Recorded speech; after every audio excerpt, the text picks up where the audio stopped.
I say, YouTube. Good morning, good morning. Well, it's good morning. If it's your first time rocking with the boy, I be the KINGSPR 3. That be me, King Spree. And you locked in with the real estate to hear me. Reporting live from Savannah, Georgia. Decatur way it's crazy. Or whatever Lloyd said. Anyway, my channel tends to be a lot about random topics, but most of the things are centered around men and myself just kind of going through the journey of life and broaching, I think I'm saying that word right, broaching different topics and situations that we might come across or have been a part of. But one thing we rarely talk about is failure. Not just failure in business endeavors or professional world, but failures in dating. And I'm sorry for the shaking. I'll find a way to get better at that eventually. So I want to speak a little bit about dating and dates that have gone the wrong way.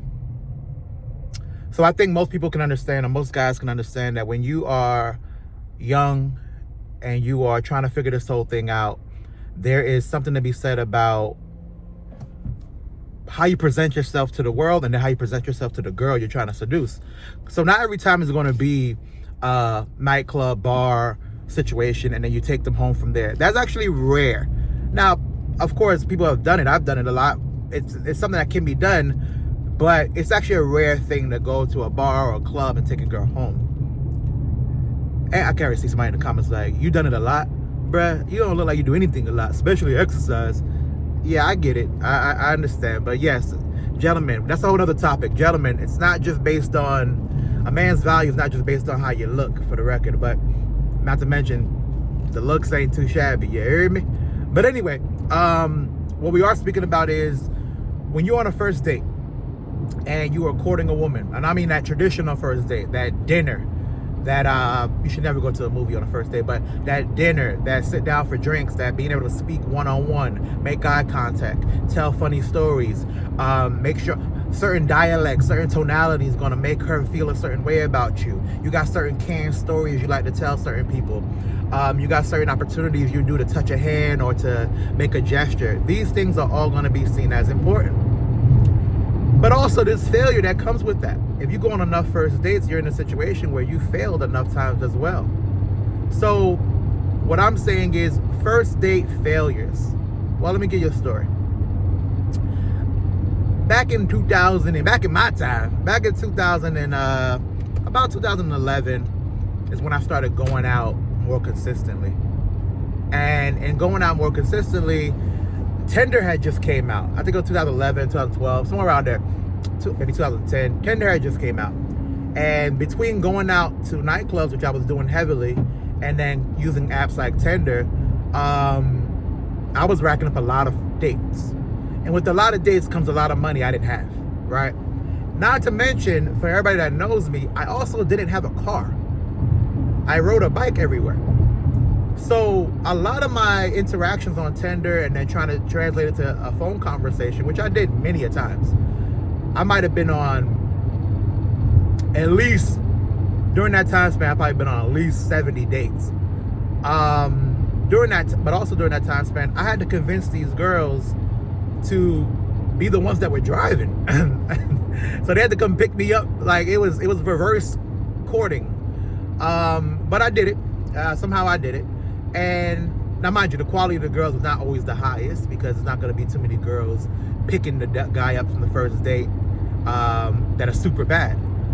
That's just honest. So the quality is not going to be always the highest. I was probably in that, on a night where you're just trying to figure it out, you're getting a 5. And then on a better night where you have a little bit of options and you feeling it and she's feeling you, or she likes how you dress or what have you from the pictures, I might have been 7, 8, right? So maybe more like 7, solid 7s. So my point I'm making is, one of these times there was this girl This happened off of Instagram, actually. There was this girl that was pretty known from around the way. And when I say that, I don't mean that she was a girl of loose moral character or a girl that slept with a lot of people. It was just a girl that was a little bit more known. She was a sneakerhead.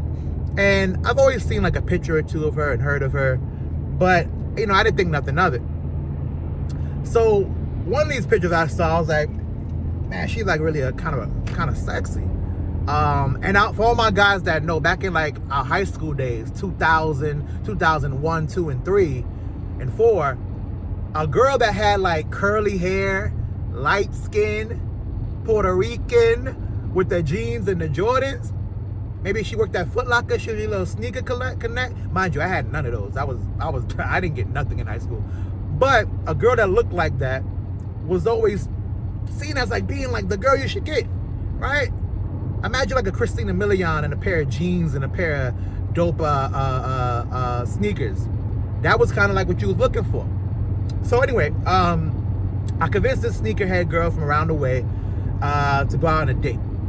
Now mind you, I don't got no money. I'm riding a bike everywhere. I have a job, but I'm in between paychecks. And let's keep it a buck, I'm not making no money. I was working at pay where it should have been called pay less. Like I wasn't making no money. So I had to hit one of my homeboys up on some like, yo, let me just get $100, bro. And back then $100 could cover anything you need to do in a local setting. Now, I don't even know if get you entry to a nightclub with $100. But back then it would take you far. So I get the $100, we're going on a date. Boom. So the girl come pick me up. You know, I lived in a gated community.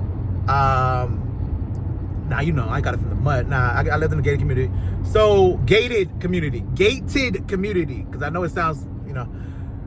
She calls the security guard. They call me. They buzz it in. I'm ready. Boom. I come through. I forgot what I was wearing, but I think it was some kind of denim fit. You know, I had thrown, I think, the Chelsea boots or something like that at the time. Whatever the dress shoe was of choice. I hop in the car. First thing that let me know the date was going to be interesting was this girl was wearing a literal, not figurative, black and white dress. It was split in half. She was going for a Cruella de Vil look. She had black and white dress, so half black, half white. She had these dunks, the panda dunks, and she had her hair cut like in a bop, which I wasn't used to because on the pictures it's all curly girly. You know what I'm saying? Just for me, just for girls. So I was a little like, whatever, but I was like, whatever, we'll keep it rolling. She looked very similar to her picture, so it wasn't like anything else was out of order. So we chopping it up, and we're headed to go to dinner. Now, mind you, I wasn't doing no Prime 112. I wasn't doing no FTK Steakhouse, nothing crazy. I didn't have money for that, and I still don't. We were going to Applebee's. And for those that know where I'm from, there was this Applebee's by the movie spot that used to be, well, at least for me, my little go-to spot. And this story might take a little longer than it should, but it was my go-to spot. Because you could go there, you could get your appetizers, you could get a couple of nice little drinks, right? You could put yourself in a situation where you're really talking that talk to her. And the food is going to be pretty inexpensive. You can even look kind of like you got a little bit of bread because you tip them a little 20 and that goes far. And then the area surrounding it, though it wasn't as nice as things are today, and for that time, it was a little nice area. And I remember they had just started building these apartment complexes. So they were trying to definitely drive some traffic to that area. Anyway, we go to Applebee's, we get out, boom, we go to the table. I think the Clippers were playing on the TV, I remember that. And I'm talking to her about a bunch of stuff. We just talking about random things.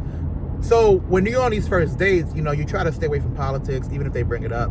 You try to, yeah, people bring up politics. And I don't mean necessarily like politicians, but just things that are political conversations, right? Centered around religion or things like that are personal, that have strong opinions associated with them. So we yapping it up, and I'm spitting my game. I'm telling my little canned stories. And I could tell, like, we making some progress. So normally my transition up out of there is, once we do conversation and it gets to that point, my transition is always centered around I need help with something. I'll give you an example. If it's the holidays, I'll make up some story at the time about I got a tree that I'm decorating and I need help decorating it. And I got the decorations in the box, and the box is in the closet, and I need to take the box from the closet to the bed so we can put the ornaments on the tree. And that, if they like you, man, they're just looking for a reason. You just gotta give them a reason. Sometimes I'll pull the whole really sore thing and the massage, but that's more of a teenager kind of thing. Or I'll play the, I got this dope movie on Netflix or DVD, whatever it was at the time, and whatever. I'll make something up on the fly. But usually it was centered around I need help at home with something, or there's something at home you should see. Or we'll be like, we want to go to the next spot, but I need to go home real quick and grab something, and then that'll be the transition as well. So anyway, we're talking, having a good time. I tip the waiter. The waiter says, "Are you sure?" I say, "Yeah." I'm like, "What do you mean, am I sure?" The bill's $50. I give him a quick 20. He asks me, "Am I sure?" I'm not thinking about it. Now, mind you, I done had maybe two of the Blue Long Islands. And she done had a couple of drinks herself, so we're feeling nice. We leave the spot, we go to the CVS, and I'm going to get some Gatorade because I'm just actually thirsty. And we're going out that night. We're going out. So I go to get the Gatorade and some gum. I go to pay for the bill. Mind you, I don't have any money. All I have is this cash on me. And I only had 100 to be fair. I go to pay for the bill, and the waiter's like, the cashier's looking at me crazy. She looking at me crazy. I can't find the money. I start thinking, I'm like, did I give the dude the 520s? It was actually 720s because I had $40 before I got the $100 loan. Did I give the dude the 720s for the bill when it was only $50 or $40? And lo and behold, I did. I try to go back. Applebee's, of course, is closed. Brother got that. He got that money and said, "We closing tonight. It's all over. No, we'll wrap it up. Hey, wrap it up." So I'm kind of like, damn, bro. I'm kind of out and about. So we actually go back to the CVS, and because the lady was waiting for me. I'm like, yeah, my bad. I don't have the money. The girl steps in and she pays for it. No, I'm lying. I said, my bad, I don't have the money. I gave it away by mistake. My bad. So we put the things back. We go into the parking lot. We go into her car, the girl's car. Now, we were going to my crib. She's mad as ever. This is her. Yo, nigga, I can't mind. She a light-skinned Puerto Rican kind of girl. Nigga, I can't believe you had me in that bit looking crazy. Dog. Like, yeah, this is how she was talking. Maya, I didn't know this before the time. She had me looking crazy, dog. They gonna think the bitch trying to steal and shit, though, bruh. She didn't say bruh, but that's how it sounded at the time to me. I can't even believe, what kind of man don't got no money on him? What kind of man ain't got no car? What kind of man ain't, this is a girl that's on a date with me. What kind of man ain't got things in position? So I'm just sitting there apologetic. Yeah, you're right. You got it. I mean, I don't know what to say. You're not even driving. Like, she really going in on me. So then finally I'm like, yeah, I get what you're saying, but my bad. I can't. I mean, I guess we can go home. I'll take a Uber home. So she's like, it ain't even about the Uber, man. It's just about everything that's going on right now. So in my gift of gab at the time, I started rapping to her about, yeah, I understand, but you gotta understand my position, man. I'm trying to really make sure you have a good night, and trying to make sure you have a good night, my mind was just on a billion things that we can do, and I must have just lost track of time, lost track of my mind, and I gave him the money. Mistakes do happen, but I don't want our date to be one of them. You know, I hit it with something like that. You hear me? So, believe it or not, that turned the tide. That went from her arguing, being very mad, to making out in the car, to her taking me to the gas station and buy those Gatorades, to us going back to my spot, which was my mother's spot, and having a good night. My point is this: you're gonna have some failures, man. Now somebody look at that as a success, but you were not in that car initially when she was mad. I was getting cursed the hell out. And I also have other stories, of course, where we all fail. We're all gonna fail, man. And I think a lot of times we don't mention the failures that come with dating. we always mention their successes, and maybe not out in a public forum like I'm doing, but we mention their successes to our homeboys. We call them up like, yo, I got a story to tell. But there's also story to tell in regards to failure. And when it hits, it hits. So, especially for the young boys, man, for the young boys that might come across the video, don't be scared to shoot your shot, but especially when you're on that one-on-one, you got that ISO situation, you got to understand, you got to control everything that happens in that ISO. And you're not going to always have control of everything that happens. You're not going to always be in a situation where you come out on top. There are going to be many times where you drop the ball. Use it as a learning lesson, you move forward. Use it as a learning lesson, and you move forward. And before you know, when you stack enough of them up, you'll be well versed in just being able to handle conflict, handle moments of crises and or just difficult moments. And it really does go hand in hand with just, as a man, how you're going to be in the regular world. As a man, I promise you, there's only going to be more problems that pop up. Some of them are small fires, some of them are big, but there's only going to be more problems that pop up. Your ability to de-escalate and handle those situations will come in hand. Anyway, I've been talking y'all ear off. I'm camera shaking everywhere, the glare in my eyes. For the ones that are rocking with the video, I appreciate y'all, appreciate the love. Like the video, leave a comment down low. If you care to leave a comment, my last video got a good amount of comments. Go ahead and leave a comment and let me know, have you ever failed at a date? Which I know you have, everybody has. And if so, what was your most epic fail? I know you're not gonna sit here and type a paragraph, what was the most epic fail? I get it, King. But just give me a little quick boom, boom, boom. And did you learn from it? Because a lot of people don't. They just keep doing the same thing.